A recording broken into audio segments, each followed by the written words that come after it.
What's up, guys and gals? For y'all that know me, my name's Colton. I'm here to talk about Circle of Hope and Boyd Householder, the owner of that school. First things I want to say to the survivors of Circle of Hope: you keep fighting the good fight. You keep doing what you think is right.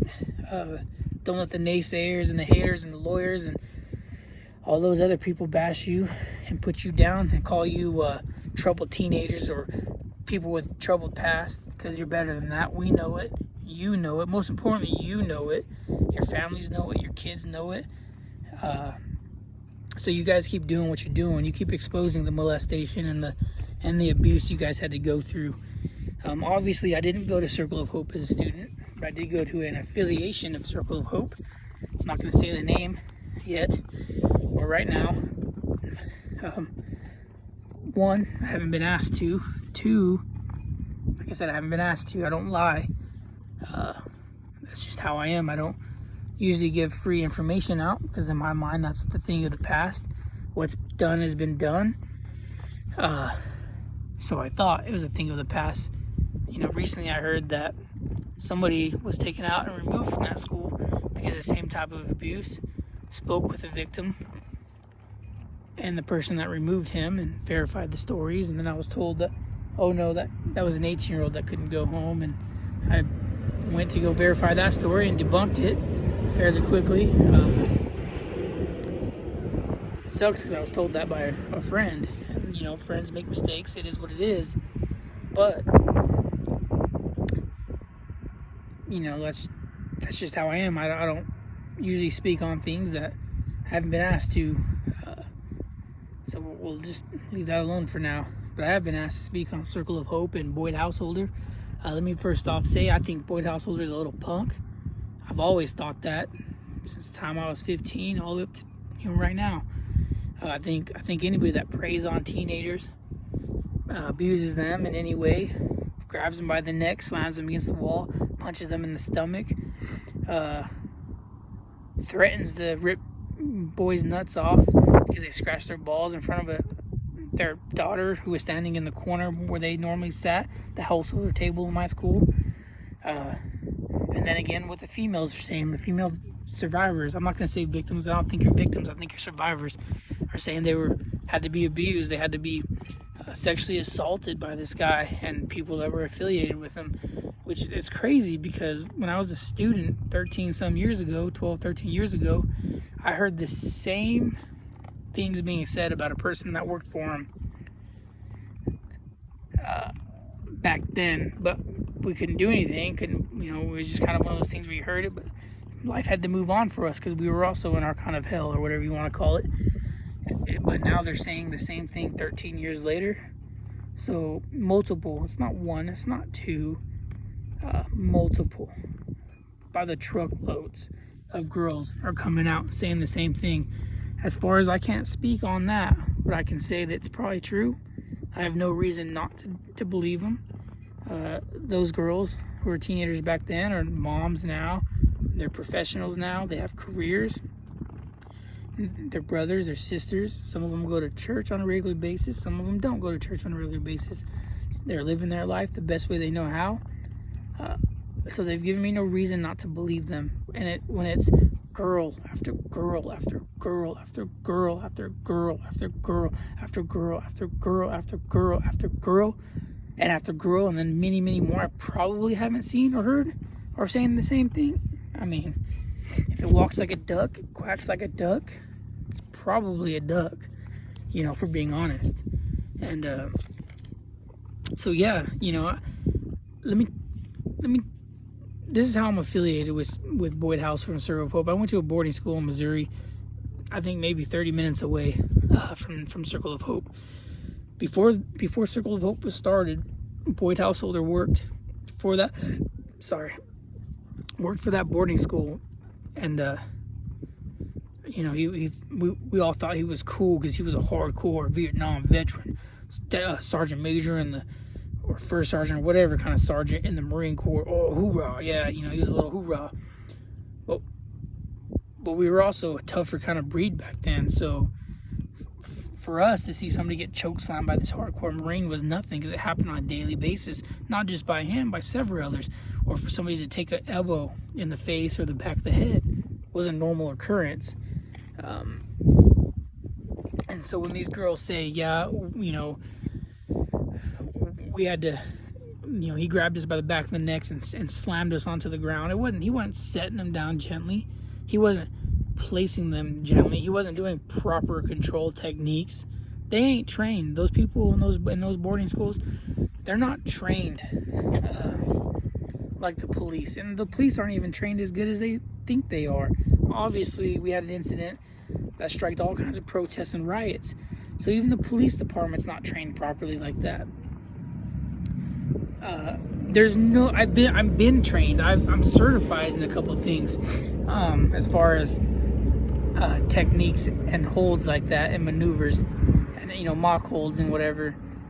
None of that insists grabbing somebody by the back of the neck and slamming them into the wall, or slamming them into the concrete, or grabbing them from the front of the neck and picking up, slamming them on the ground. None of that entails laying out your arms like a cross and having elbows and knees and balled fist, grinding on your pressure points like this. None of them entail doing this or this. None of them entail that.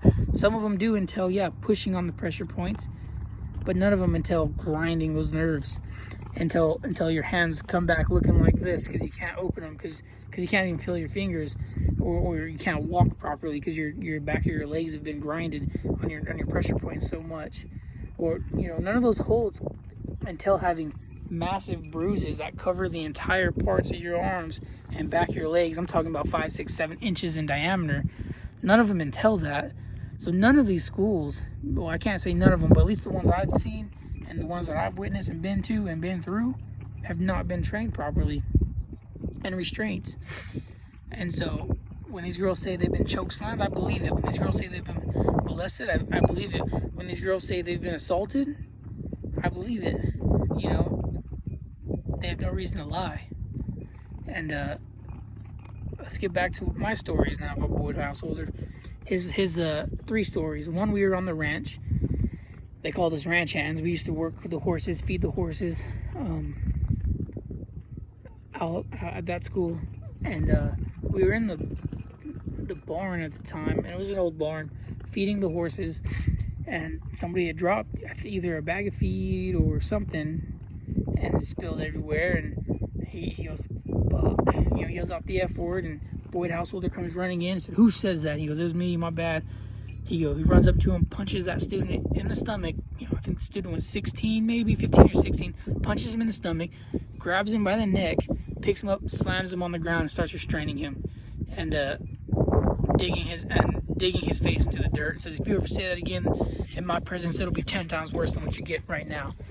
Second story. We were getting ready to go to Freetown, which was very far and few between. I think we were going to go play soccer on a Sunday afternoon or whatever. And we were in line. They were doing a head count to make sure they had all the numbers and who was supposed to go was going. And a student scratched his nuts in front of his daughter, Amanda. And she may remember this. Maybe not. It was a long time ago. She was a lot younger. I was a lot younger.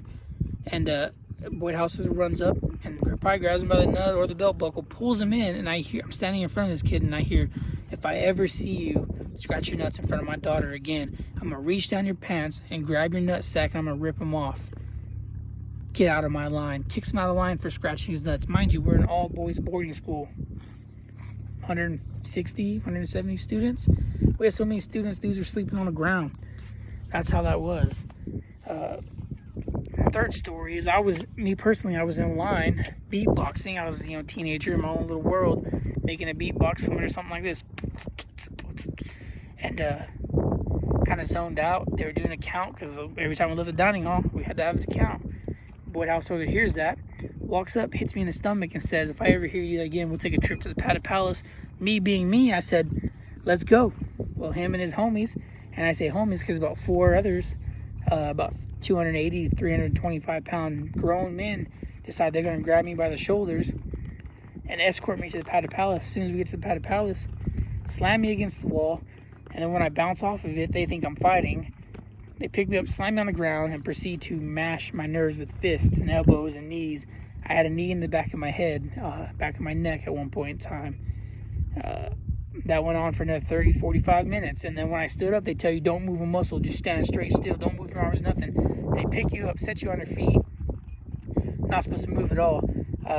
They kind of set me offset, so I kind of stumbled very lightly. And they said, oh, you're not done? You're resisting? Right back at it again for another 35, 40 minutes. And about an hour and a half, 2 hours went by. This ended. Come down, go to the shower bay. It was the old shower dorms at that point in time. Went to bed. That was a normal occurrence by Boyd Householder and the other staff. So I believe these females. I gave you 3 stories that I witnessed. One of them I personally went through with him. So when these females say, yeah, he abused us, or he beat us, or he physically assaulted us, or sexually assaulted us, I got no reason but to believe them. They've given me no reason not to believe them. So those survivors out there that are speaking up and doing the right thing, the world's listening. You keep staying strong. You keep doing what you're doing. Eventually, yours will come to an end, and hopefully it's sooner than later. Just know we have faith in you, ladies. You keep doing this and doing the right thing. Amanda, you keep staying strong. It's hard to stand up against your family, but when you're taught to do the right thing all your life, it comes easy, right? So you're doing the right thing. You may lose family over this, but you'll always have friends. We appreciate you for it. Those females appreciate you for it. We see you, survivors. We see you.